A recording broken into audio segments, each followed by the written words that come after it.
बहन जी दूध ले लो। रमेश भैया क्या बात है, अब और पहले वाले दूध में जमीन आसमान का अंतर है। पहले जब मैं तुमसे 2 लीटर दूध लेती थी तो वो 2 दिन चल जाता था, पर अब तो 2 लीटर दूध मुश्किल से 1 दिन ही चल पाता है। भैया अगर ऐसे ही रहा तो मैं तुमसे दूध नहीं लूंगी, फिर मैं गणेश दूध वाले से दूध ले लिया करूंगी। सुना है उसका दूध बहुत गाढ़ा होता है। अरे नहीं नहीं बहन जी, चिंता मत करो, वो थोड़ा मौसम बदल रहा है ना, इसलिए गाय पतला दूध दे रही है। मैं कोशिश करूंगा कि अब से आपको गाढ़ा दूध ही मिले। रमेश जो कि गांव में दूध बेचने का काम करता है, पर कुछ समय से रमेश की गाय कम दूध दे रही है। इसी कारण दूध की मात्रा कम होने की वजह से कुछ दिनों से रमेश ने दूध में पानी मिलाना शुरू कर दिया ताकि दूध की मात्रा पूरी कर सके, पर लोग उस मिलावट को पहचान चुके थे। इस कारण रमेश बहुत परेशान था। रमेश भैया, तुम दूध में पानी मिला रहे हो हैं या पानी में दूध मिला रहे हो, ये बताओ। मेरी पत्नी ने साफ मना कर दिया है कि तुमसे दूध ना लें। अब तुम ही बताओ, अगर हम सब ने तुमसे दूध लेना बंद कर दिया तो फिर क्या करोगे? इसलिए अभी भी समझा रहा हूँ कि दूध में पानी मिलाना बंद कर दो। नहीं नहीं भैया जी, मैंने दूध में कोई पानी नहीं मिलाया है। पता नहीं मेरी गाय आजकल दूध बहुत पतला दे रही है। आपके अलावा बहुत से लोगों ने मुझे इस बात के लिए बोला है। चिंता मत करिए, मैं इस पर पूरा ध्यान दूंगा। अब ग्राहकों की परेशानी समझना तो मेरा फर्ज है ना, मैं आप सबको गाढ़ा दूध ही दूंगा। पर ऐसा नहीं हुआ। रमेश की गाय बहुत कम दूध देने लगी, जिस कारण वो रोजाना दूध में पानी मिला रहा था। इसलिए अब गांव में उससे सबने दूध लेना बंद कर दिया था। ऐसे कैसे गुजारा होगा? मेरे तो सारे ग्राहक छूटते जा रहे हैं, मेरे लिए बहुत मुश्किल हो जाएगी। कुछ तो सोचना ही पड़ेगा। अजी सुनते हो, घनश्याम भैया आए हैं। घनश्याम, तू अचानक शहर से? आ बैठ, बड़े दिनों बाद तुझसे मिलना हुआ भाई। हाँ, वो थोड़ा गांव में काम था, सोचा अपने दोस्त से भी मिलता चलूं। और बता, कैसी चल रही है? क्या बताऊं घनश्याम, बहुत परेशानी में हूँ। गाय ने दूध देना बहुत कम कर दिया है यार, इसी वजह से बहुत परेशान हूँ।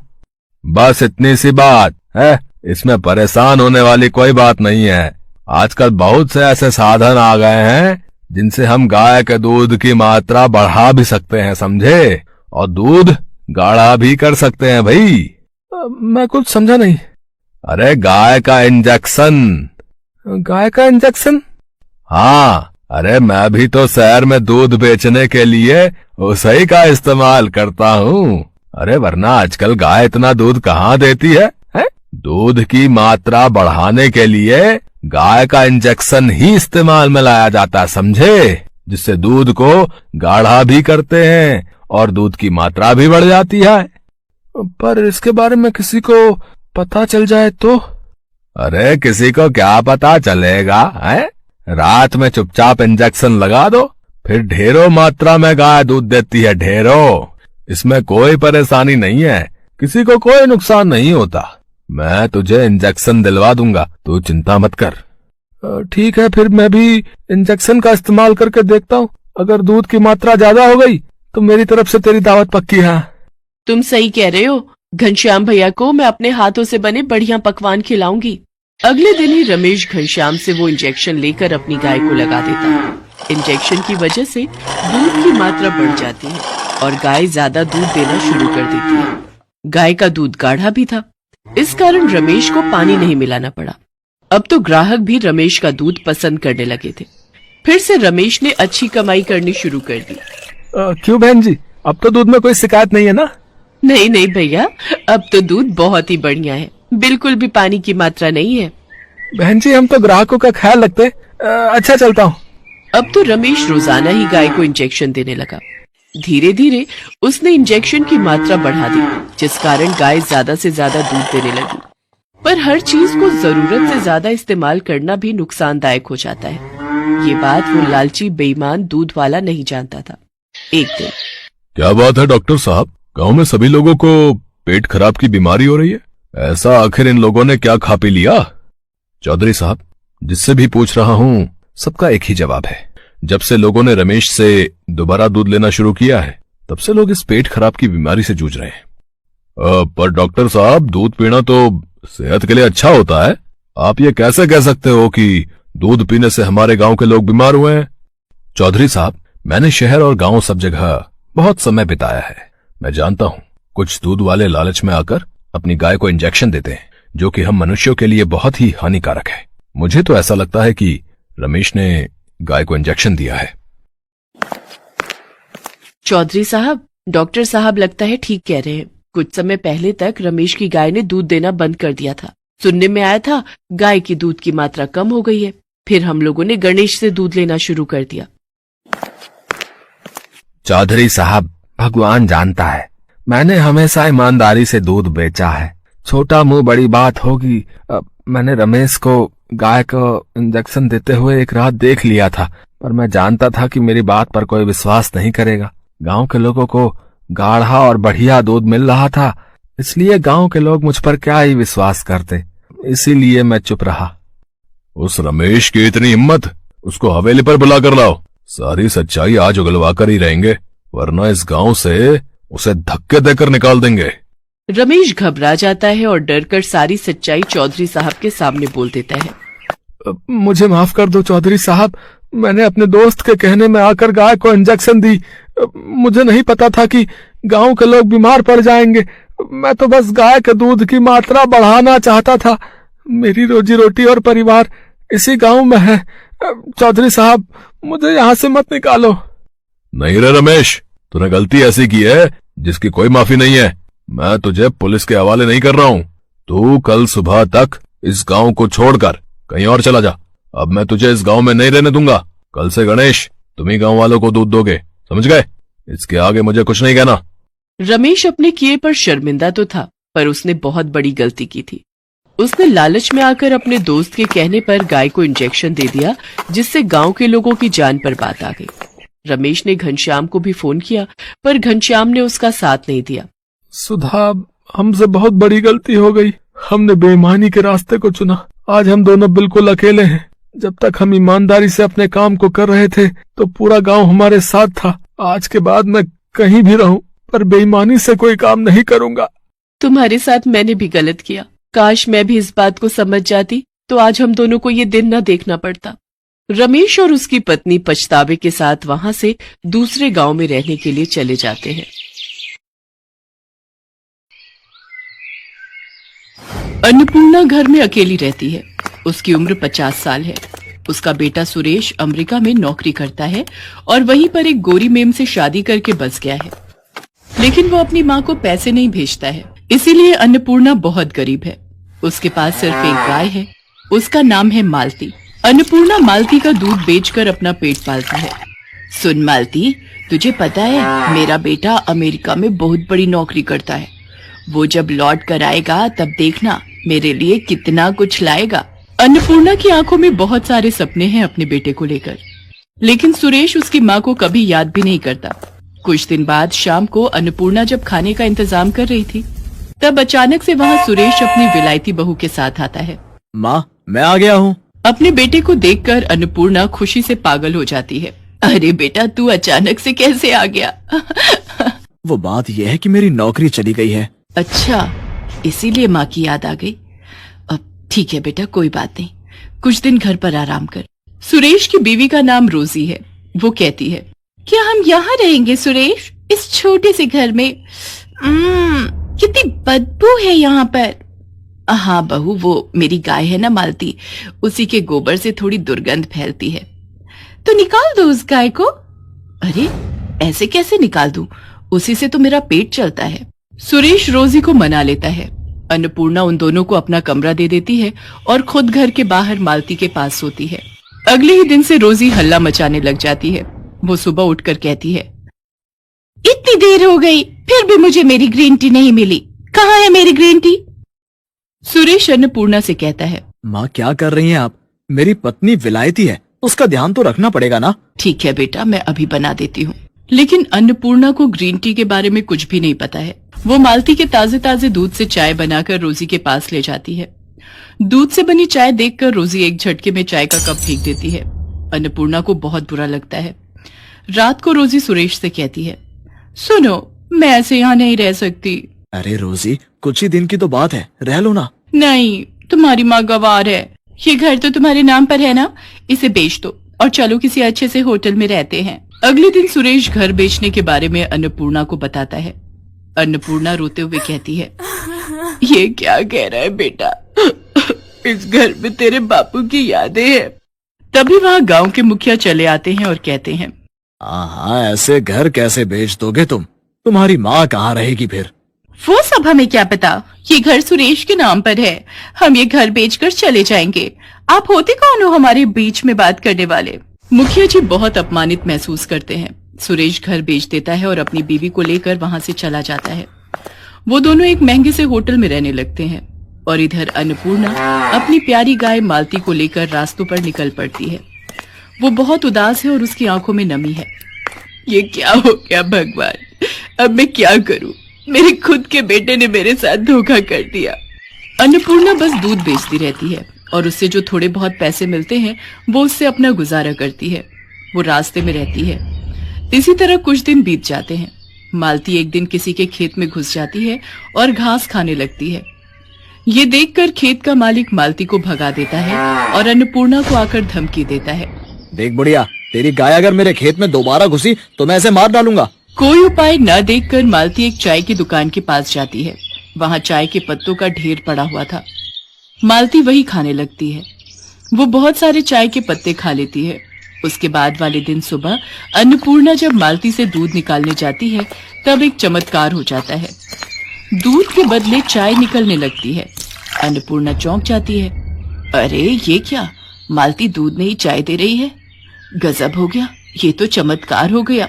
कुछ ही देर में चारों तरफ ये खबर फैल जाती है और बहुत सारे लोग गाय से निकलने वाली चाय पीने के लिए लाइन में खड़े हो जाते हैं। अन्नपूर्णा एक कप चाय 10 रुपए में बेचती है। सब कुछ देखकर मालती के चेहरे पर भी मुस्कान आ जाती है। चारों तरफ हड़बड़ी मच जाती है। वाह, ये चाय तो कितनी स्वादिष्ट है। मुझे एक और कप दो। मुझे भी दो, इस बोतल में भी दो, मुझे घर ले जाना है। अन्नपूर्णा पूरा दिन चाय बेचती है। इस तरह एक दिन में वो हजारों रुपए कमा लेती है। हे भगवान, आपका लाख लाख शुक्र है, आपकी वजह से ये चमत्कार हो पाया है। मालती भी अपनी भाषा में भगवान को धन्यवाद देती है। कुछ महीने ऐसे ही चाय बेचकर अन्नपूर्णा बहुत अमीर हो जाती है और वो रहने के लिए शहर में एक घर खरीद लेती है। चाय बेचने के लिए एक दुकान भी खरीद लेती है और घर के बाहर एक खुली जमीन भी खरीद लेती है ताकि मालती आराम से टहलते हुए घास खा सके। ऐसे ही खुशी खुशी दिन बीतने लगते हैं, लेकिन उस तरफ सुरेश को कोई नौकरी नहीं मिल पाती है। अब क्या होगा रोजी? मुझे नौकरी नहीं मिल रही है और घर बेचकर जो पैसे मिले थे वो भी खत्म होने को हैं। अब हम इस होटल में भी नहीं रह सकते। ये सुनकर रोजी गुस्सा हो जाती है और कहती है, तो फिर तुमने मुझसे शादी क्यों की? गरीब भिखारी कहीं के। शादी से पहले तो कितना कुछ बोलते थे। मगर अब एक होटल का भाड़ा भी नहीं दे सकते। तुम रहो अकेले, मैं जा रही हूँ। जा रही हूँ मतलब? तुम मुझे अकेला छोड़कर कैसे जा सकती हो? मैं एक बेरोजगार इंसान के साथ नहीं रह सकती। मुझे पता था कि तुम्हारे साथ ऐसा ही होगा, इसीलिए मैंने एक बॉयफ्रेंड पटा लिया था। वो मुझे लेने आ ही रहा होगा। इतने में होटल के बाहर एक लड़का कार लेकर आता है और रोजी उसमें बैठकर चली जाती है। रोजी को खोकर सुरेश पागल सा हो जाता है। उसके सारे पैसे भी रोजी लेकर चली जाती है। होटल से सुरेश को लात मारकर निकाल दिया जाता है। सुरेश अपने ही मन में कहता है, अब मैं क्या करूं? माँ के पास लौट जाऊं? नहीं नहीं, मैं माँ को अपना चेहरा कैसे दिखाऊं? सुरेश पागलों की तरह रास्तों में घूमता रहता है और भीख मांगकर अपना पेट पालता रहता है।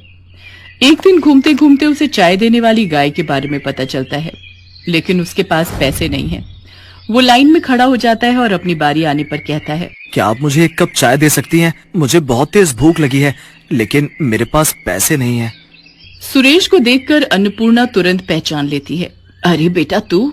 माँ, आप? अन्नपूर्णा सुरेश को गले लगा लेती है और रो पड़ती है। सुरेश भी रो पड़ता है। वो अपनी माँ को सब कुछ बताता है। सब कुछ सुनकर अन्नपूर्णा कहती है, कोई बात नहीं बेटा, सब ठीक हो जाएगा, सब कुछ ठीक हो जाएगा, मैं हूं ना। माँ, मैंने आपके साथ बहुत बुरा किया, क्या आप मुझसे गुस्सा नहीं हो?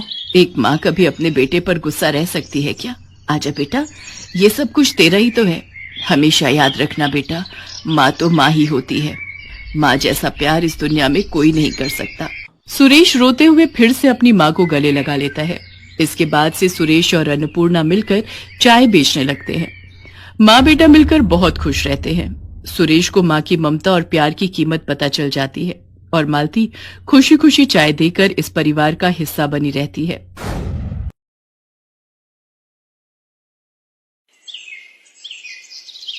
उर्मिला माधोपुर गांव में रहती थी। उसके पास पारो नाम की एक पालतू गाय थी। पारो उर्मिला के साथ पिछले कई सालों से है। पति के देहांत के बाद इसी गाय के सहारे उर्मिला ने अपने परिवार को चलाया। उसकी गाय का दूध पूरे गांव में मशहूर था। गांव के सभी लोग उर्मिला से ही दूध लेते थे। उर्मिला का बेटा शहर में पढ़ता था। वहीं उसे पूनम नाम की एक लड़की से प्यार हो गया और उसने अपनी माँ को बिना बताए पूनम से मंदिर में शादी कर ली। आज वो गांव वापस आने वाला था। उर्मिला बहन, 2 किलो कर देना दूध। 1.5 किलो मुझे भी देना। क्या बात है उर्मिला बहन, आज तो तुम बड़ी खुश दिखाई दे रही हो। बात ही खुशी की है सरोज बहन, आज मेरा बेटा गांव वापस आ रहा है। बस जल्दी जल्दी काम निपटाकर उसी के लिए बढ़िया बढ़िया पकवान बनाऊंगी। पता नहीं शहर में उसे क्या खाने को मिलता होगा और क्या नहीं। अच्छा तो ये बात है, चलो बहुत बढ़िया हुआ। कब से बेटे के बिना अकेले रहते रहते तुम उदास हो गई हो। अब वो आ जाएगा तो तुम्हारे साथ काम में भी मदद कर देगा। हाँ वो तो है। अरे आ रही हूँ पारो, तू क्यों आवाज लगा रही है? मैं जानती हूँ तू भी सूरज का नाम सुनकर बहुत खुश हो रही है। रुक, मैं अभी तुझे चारा डालती हूँ, फिर तो सूरज ही तुझे खिलाएगा। उर्मिला की गाय पारो अपनी आवाज में उससे बातें कर रही थी, मानो वो भी सूरज के आने की खुशी मना रही हो। शाम के समय सूरज आ जाता है, पर अपने बेटे के साथ बहू को देखकर उर्मिला को बहुत बुरा लगता है। माँ तुम नाराज मत हो, सब कुछ बहुत जल्दबाजी में हुआ। पूनम के पिताजी की तबीयत ठीक नहीं थी और वो चाहते थे कि हम ये शादी जल्दी से जल्दी कर लें, इसलिए मैं आपको बता ही नहीं पाया। पर अब मैं आपके साथ ही रहूंगा, आप चिंता मत करो। और माँ पूनम बहुत अच्छे स्वभाव की पढ़ी लिखी लड़की है, आप एक दूसरे को आसानी से समझ जाओगे। ठीक है, देखती हूँ वो मुझे कितना समझती है। गांव के रहन सहन और शहर के रहन सहन में बहुत फर्क है बेटा। उर्मिला की तरह पूनम घर के कामकाज नहीं कर पाती थी। उसे तो घर का कोई भी काम करना नहीं आता था। सूरज, तुमने मुझे कहाँ लाकर पटक दिया है? मुझसे ये घर के काम नहीं होते। हमें शहर वापस चलना चाहिए। उस गाय का गोबर साफ करो, उसे चारा डालो, उसे नहलाओ, घर की लीपा पोती करो। ये सब करके तो बदबू के मारे मेरा बुरा हाल हो रहा है। ऊपर से तुम्हारी माँ को माँ जी का नाटक करते हुए लहसुन प्याज ही काटती रह जाओ। कैसी बातें कर रही हो पूनम? यहाँ पर सारा कामकाज बना हुआ है। मैं तो यहाँ पर बढ़िया सी डेयरी खोलने की सोच रहा हूँ। दूध, घी, पनीर, दही और कुछ खास मिठाइयों की बहुत ही बढ़िया डेयरी खुल जाएगी। हमारी अच्छी खासी कमाई हो जाएगी। शहर में घर का किराया, खर्चा पानी कितना ज्यादा है। वहां पर मुझे काम सेट करने में ही सालों गुजर जाएंगे। और जहां पर मेरा अपना खुद का घर का काम है, हम शहर में क्या करेंगे? तुम्हें पता भी है हमारी गाय का दूध पूरे गांव में मशहूर है। सोचो हम कितना कमा लेंगे। और फिर हमारे यहाँ रहने से माँ को भी सहारा रहेगा। वो बेचारी अकेले काम नहीं संभाल पाती है। अच्छा तुम काम करो, मैं थोड़ी देर बाजार होकर आता हूँ। कह तो सूरज ठीक ही रहे हैं। शहर में काम करने के लिए पैसों की भी जरूरत होगी। यहाँ पर तो अपना मकान, अपना काम है और फिर हमें तो पैसे कमाने से मतलब है। कुछ सालों में अच्छे पैसे कमा लिए तो बाद में शहर जाकर बस जाएंगे। पर मुझे किसी भी तरह से सासू माँ से अलग होना है ताकि उस गाय पर मेरा कब्जा हो जाए। पता नहीं, माँ जी तो बहुत चालाक है, कितने पैसे अपने अंदर करके बैठी होंगी। पूनम को पता था कि सूरज गांव में ही काम बढ़ाने वाला है, इसलिए वो अलग होने के रास्ते ढूंढने लगी। सूरज, सुबह से काम कर करके मैं थक गई हूँ। मेरे आने के बाद माँ जी ने घर के सारे काम मेरे ही जिम्मे डाल दिए हैं। गाय को नहलाना, धुलाना, गोबर साफ करना, चारा डालना, सारी देखभाल तो मैं करती हूँ। और दूध बेचने के टाइम पर माँ जी गल्ला लेकर तखत पर खुद बैठ जाती हैं। ऐसे थोड़ी होता है। मैं अब और बर्दाश्त नहीं कर सकती। जब मैं इतना काम कर रही हूँ तो फिर मैं अलग ही रहूंगी। मुझे माँ जी के साथ नहीं रहना। और हाँ, उस गाय पर मेरा हक है। मुझे तो बस बंटवारा चाहिए, गाय का बंटवारा। पूनम इतनी जोर जोर से चिल्लाकर ये बात कह रही थी कि उसकी बात उर्मिला के साथ साथ पड़ोसियों ने भी सुन ली और सब वहाँ आ गए। बहू, बंटवारा, वो भी मेरी पारो का? मेरे जीते जी ऐसा कभी नहीं होगा। और तुम जानती ही क्या हो पारो के बारे में? उसे मैंने बहुत प्यार से पाला है, उसकी देखभाल की है। तुम मेरी पारो को एक दिन भी रख कर तो दिखाओ, वो तुम्हारे साथ एक दिन भी नहीं रहेगी। हाँ हाँ, इस गाय की देखभाल मैं कर लूंगी, आप उसकी चिंता मत करो। पर एक शर्त है, आप बीच में दखलंदाजी नहीं करोगी। मैं जैसी मर्जी गाय की देखभाल करूं, आप उससे दूर रहोगी। सूरज, अगर आज बंटवारा नहीं हुआ तो मैं तुम्हें छोड़कर शहर चली जाऊंगी। माँ, अगर पूनम चाहती है तो आप उसे गाय दे क्यों नहीं देती? उसे एक बार कोशिश करने तो दो। कहीं ऐसा ना हो आप दोनों के झगड़े में मेरी शादीशुदा जिंदगी खराब हो जाए। सूरज बेटा, एक माँ कभी नहीं चाहती कि उसके बच्चों का घर खराब हो। अगर बहू की यही इच्छा है तो आज से मैं अपनी पारो बहू के हवाले करती हूँ। उर्मिला बहन, इतने सालों से हम देख रहे हैं पारो को तुमने बहुत लाड प्यार से पाला है। कहीं ऐसा न हो बंटवारे के चक्कर में एक निर्दोष जानवर परेशान हो जाए। सब गांव वाले भी क्या समझाते। पूनम तो बंटवारे की जिद पर अड़ गई थी और ऐसा ही हुआ। गाय अब पूरी तरह से पूनम के हवाले थी। सूरज गांव में डेयरी खोलने की व्यवस्था के काम से शहर चला जाता है। पूनम तो आलसी थी। उसने गाय के प्रति लापरवाही दिखाना शुरू कर दिया। वो सुबह उठकर ना तो गाय का गोबर साफ करती थी, न उसे नहलाती धुलाती थी और न ही उसे समय पर चारा देती थी। इसी कारण गाय के आसपास बदबू फैलने लगी और मक्खियां, मच्छर, कीड़े मकोड़े आने लगे। गाय को समय पर चारा नहीं मिलता था। वो कमजोर हो गई। पूनम सारा दिन सोती रहती और खाती पीती रहती। गाय ने दूध देना भी बंद कर दिया। एक दिन गाय बेहोश होकर जमीन पर गिर गई। ये देखकर पूनम घबरा गई। सूरज उसी समय शहर से आया और वो भी घबरा गया। उसने उर्मिला को आवाज लगाई। उर्मिला दौड़ती हुई अपनी पारो के पास आई और बिलख बिलख कर रोने लगती है। पारो, पारो उठ, देख देख, मैं तुझे आवाज लगा रही हूँ। पूनम, पारो की देखभाल की जिम्मेदारी तुमने ली थी ना, फिर उसका ये हाल कैसे हो गया? मुझे माफ कर दो सूरज, गलती मेरी ही है। मेरे कारण पारो आज इस हालत में है। मैं सचमुच माँ जी की तरह पारो की देखभाल नहीं कर सकी। माँ जी, मुझे माफ कर दीजिए। उर्मिला दौड़कर चारे के पास जाती है और चारे को उठाकर पारो के आगे रखती है। पारो को उर्मिला के स्पर्श का एहसास होता है। वो थोड़ा सा हिलती है। ये देखकर सब खुश हो जाते हैं।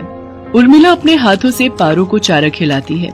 पारो खुशी खुशी ढेर सारा चारा खा लेती है, मानो वो कब से उर्मिला के हाथों से ही चारा खाना चाह रही थी। पूनम को अपनी गलती का एहसास हो जाता है और वो उर्मिला से माफी मांगती है। कुछ दिनों में पारो फिर से ठीक हो जाती है। अब सूरज ने भी गांव में एक बड़ी डेयरी खोल ली थी। धीरे धीरे सब कुछ ठीक हो जाता है और दोनों सास बहू मिलकर पारो की देखभाल करने लगती है। पारो भी अब बहुत खुश थी।